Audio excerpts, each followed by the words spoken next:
Good morning mga idol. Welcome back to ako Pip mga idol.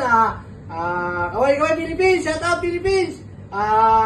Binabati ko po ang aming pong lugar sa Batangas, sa Talipiti, sa Litagtag, Batangas, at saka po sa aking asawa sa Lemery, Batangas. Ang mataas na bayan, shout out po mga idol.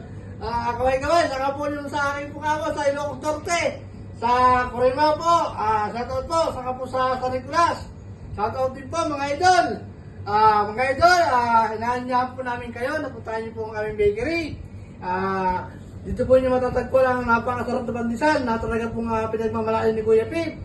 Lalo na po yung malunggay pandesal ni Kuya Pip na nag-isa po dito sa UAE. Dito lang po yung Kuya Pip matatagpuan ang malunggay pandesal ni Kuya Pip.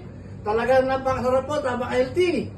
Kaya mga idol, nandiyan po namin kayo, napunta po kayo, tunahan niyo po ang aming bakery, dito lang po kami sa Adult Casimilla. Backside lang po kami na nito mga idol.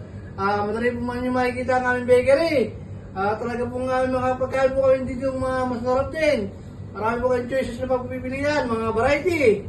Kaya mga idol, yung po mga followers po namin, maraming po salamat. Pagtangkilik po ninyo, mag-follow nyo po sa amin, sa aming Facebook page. Kakataba po ng puso namin yung mga papuri. Pasensya na po nga pala kayo mga idol. May nag-comment nga pala po sa akin na ako daw po ay hindi maintindihan yung sinasabi ko. Pasensya na po kayo, basangkin niyo po ako. Lagi po nga dali-dali ang magsalita. Dito po nakilala si Idol sa mabilis po magsalita. Si Idol eh. Kaya pasensya na po kayo mga idol ha. Ganito lang po talagang magsalita si Idol. Pero klaro naman po mga idol. Kaya mga idol, ano ba natin nyo? Ha?